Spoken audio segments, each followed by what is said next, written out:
Today we're going to dive into every single twin-engine airplane Cessna has produced, from the fabric-covered T-50s to the Conquest II that can fly as high as airliners. Stepping back in time to 1939, Cessna produced its first twin-engine airplane, the Model T-50. Powered by a pair of Jacob radial engines producing 245 horsepower, it was Cessna's first airplane that featured a retractable landing gear. The T-50 was constructed from a wood and steel frame covered with fabric similar to other airplanes from the time period. Over 5,000 T-50s were built in a 5-year period from 1939 to 1944, most of which went to the military as trainers, where it played a crucial role in preparing countless pilots for the skies during a pivotal period in history. Cessna introduced its second twin-engine airplane in 1954, the Cessna 310, and despite being designed 70 years ago, the sleek and modern outline of the 310 still turns heads today. With its pointed nose, this airplane looks fast even when it's sitting still on the tarmac. The original 310 was paired with a 240 horsepower Continental 0470 engine, and it featured an interesting fuel tank design. The main fuel tanks are mounted on the wings instead of inside the wing, which is much more common. Over the years,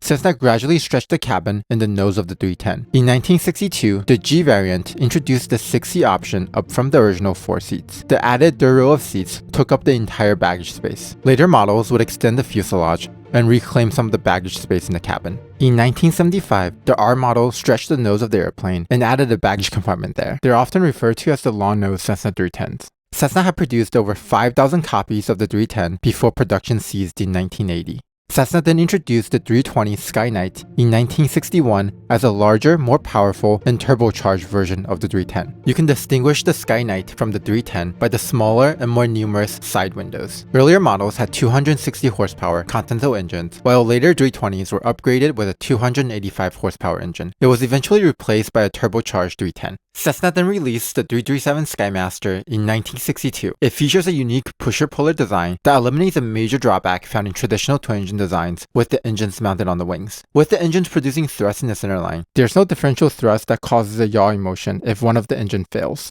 This makes the Skymaster safer and more controllable in single-engine operations. However, the unique engine position will bring with it unique challenges. The rear engine, tucked behind the fuselage, is often faced with overheating issues due to blocked airflow. With both engines mounted in the fuselage, it takes up space that can normally be used for passengers and luggage in a traditional twin. All the vibration and noise of both engines are transferred into the cabin. The trade-off for the safety of 2 engines is much lower efficiency. Compared to a 182, which can cruise at 140 knots on 10 gallons per hour, the Skymaster takes double the fuel at 20 gallons per hour to go only 14% faster at 160 knots. Although the Skymaster has its challenges, it's the only commercially successful pusher-puller twin ever designed with nearly 3,000 copies built. Next up is the 400 series of Cessna Twins. These include the 411, 401, 441, 414, and the 404. The names sound pretty confusing. Let's figure out the difference between the models. The Cessna 411, introduced in 1962, was the first of 400 series cabin class twin Cessnas made. The 411 had a rough start with many accidents early in its life cycle. The smaller tail and rudder compared to future Cessna 400 series raised concerns about its controllability during single-engine operations. The Continental GTS-IO 520 used in the 411 is a complicated engine. Let's go through each of those letters together. The G stands for geared. Airplane engines are normally direct drive, which means that the propellers are connected directly to the crankshaft. A geared engine means that there's a reduction gearbox between the crankshaft and the propeller.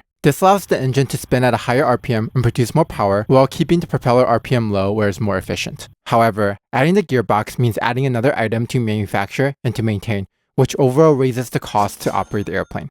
The TS means it's turbocharged, which allows the engine to produce the same power at a higher altitude where there's less air pressure outside. The I stands for fuel injected as opposed to carbureted, and the O stands for horizontally opposed. 520 is the displacement of the engine, which is 520 cubic inches. The Cessna 411 has a reputation of being expensive to maintain and complicated to fly. Even though the 411 is unpressurized, it has the small round windows normally found in a pressurized airplane. Although it had its issues, it was the start to a successful line of cabin-class twin-engine airplanes. The Cessna 401 and 402, introduced in 1967, is a 411 with lower-powered, simpler, non-geared 300 horsepower engines. In the beginning, the 401 was the executive transport version with 6 to 8 comfortable seats, and the 402 was intended for cargo and commuter airlines with a dense 10-seat configuration that can quickly be removed to carry cargo. Later 402s introduced the business liner variant, not to be confused confused with the Cessna 195 business liner. It has an executive interior that eventually replaced the 401. The Cessna 421 Golden Eagle, introduced in 1968, is a pressurized version of the 411. It is the top-of-line twin Cessna of the time, and it features the same geared turbocharged Continental engine as the 411, although later variants have beefed up engines that increase the time between overhaul to 1600 hours. The pressurization makes the 421 a true mini airliner, allowing it to fly above most weather and terrain comfortably without worrying about oxygen. You can easily carry 4 to 5 people with ski gear, and fly from the San Francisco Bay Area to Salt Lake City with reserves. The Cessna 414 Chancellor, introduced in 1968, is a pressurized version of the 401. It has the same cabin as the 421, but with the wing and engine of the 401. The non-geared engine reduces complexity and improves the reliability of the engine, and makes the Chancellor cheaper to operate compared to the Golden Eagle. It was Cessna's version of an affordable personal airliner. The pressurization and cheaper cost to operate made it very appealing, as evident by the fact that Cessna built over 1,000 of these. The Cessna 340, introduced in 1972, is a pressurized version of the 310, and is my favorite Cessna out of this list. Comment down below with your favorite Cessna Twin, or if you've flown one of these planes before. The initial variant has a pressurized cabin with the wing, tail, and an engine from a Cessna 310. It's like a smaller version of the 414 Chancellor. Cessna also introduced the 335, which is like the 340, but without the complexity of the pressurization system, and retaining the larger cabin compared to the 310. The Cessna 404 Titan, introduced in 1976, is a 402 with a longer body and more powerful 375 horsepower engines, mostly used as a cargo hauler for feeder cargo airlines. The Cessna 441 Conquest 2, introduced in 1977, is the first twin turboprop Cessna made, and it was originally just called the Conquest. It's a turboprop version of the larger Cessna 404. The Conquest 2 had a rocky start with a problematic tail that resulted in 2 groundings and an in-flight breakup not long after the airplane was produced. All these issues were later addressed by Cessna with a completely redesigned tail that was also retrofitted to all previously produced model years. The Conquest 2 uses 2 Garrett TPE 331 direct drive turboprop engines that allow it to have a high ceiling of 35,000 feet. This is significant because of the better efficiency achieved by turbine engines at higher altitudes. With 8 seats and nearly 4,000 pounds of useful load, you can take this airplane with 6 to 8 people from the East Coast to Aspen to ski in 5 hours with room left over for ski gear. The Cessna 425 Conquest 1 was first introduced in 1980 as the Cessna Crusader. It was then confusingly renamed to the Conquest 1 despite being introduced 3 years after the Conquest 2. It's similar in cabin size to the 421, and it's powered by a Pratt & Whitney PT6 free turbine turboprop. The last light twin Cessna introduced is the T303 Crusader in 1982. It's an unpressurized 6-seat twin. It features a horizontal stabilizer halfway up the tail, keeping it out of the prop wash, and it's the first twin with counter-rotating props, so there's no critical engine. It has an impressive 1,800 pounds of useful load, and it runs a D-rated turbocharged Continental 520 engine.